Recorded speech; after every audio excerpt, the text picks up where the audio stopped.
урматтуу мукандыкалы түшкөч, мен биздин экономикадагы негизги продукция боюнча сөз кылгым келип жатат. Бүгүнкү өзүңүздөр билесиздер, Кыргыз Республикасынын Жогорку Кеңешинде да бул маселе көтөрүлдү. Азыр элдин арасында талкуу жүрүп атат. Мына биздин рыноктун ичиндеги күйүүчү майлар боюнча.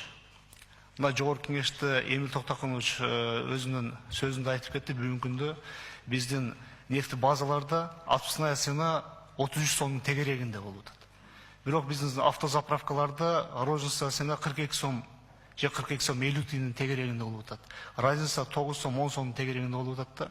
Бул боюнча мен ушул суроону ГКПНге берейин деген. Мына бүгүнкү күндө мукан түшкөч биз өз өкмөттүн балдарын жиберип, ошо нефть базалардан маалыматтарды алдык да. Действительно бүгүнкү күндө АИ 92 маркасындагы бензиндин баасы 30 сом тегерегинде чыгып атат. 30 сомдун ичинде бул бардык чыгымдары, анын ичинде Кыргыз Республикасынын ушул бардык салыктарды кошкондо 30 сом тегерегинде болуп атат да. Кирешеси дагы бар, кирешеси дагы бар. Бүгүнкү күндө мен кече ушул биздин антимонополияга айтып, бүгүнкү күндө ушул мониторинг жүргүздүк. Биз бүгүнкү күндө биздин ушул заправкаларда канчадан сатылыш керек? АИ 92 маркасындагы бүгүнкү бензиндер 35 сом тегерегинде же 36 сом тегерегинде сатылыш керек. Бул бардык чыгымдарды, амортизациясын, теги налогторду эсепке чыкканда, пайдасын кошкондон кийин бардыгы 36 сом тегерегинде сатылыш керек экен да. Дистопливо да ошондой эле. Мен ошондуктан Эмил Буржан сизге суроо берейин дегем да, бул багытта кандай иштер болуп атат?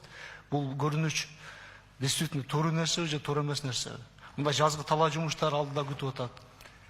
Сиз Замир Марпаевич, сиз туура эле маалымат бердиңер. Биз бул маалыматты билебиз. Азыр антимонопольный комитеттен бул ишти иштешип атабыз. Анан где-то азыр визитке даярданганда бул битум боюнча биз келишимге кол коебуз деп атабыз. Себеби баасы битумдун баасы бир $100-140 түшсө, ошондон кийин иштерди уланта беребиз. Азыр отурлачы, битум менен солярка бензиндин айырмасы бар. Битумду аны неме куйбайсыңарбы? Биз сурап атабыз. 34-35 сомдон келгендер үчүн 42 сомго чыгып атат деп атат мынакей Замир Марапаевич. Ошон үчүн мындай кылсаңыздар керек. Алып, ушул жерде иштеп аткан нефть алып келип аткан ассоциациялар менен иштеп, чыныгы баасын чыгарыш керек. Эгерде болбосо салык кызматы дагы теңиздеспекчи. Карагыла, мисалы үчүн 10 сом айырма менен саткандай болсо туура эмес болуп калат.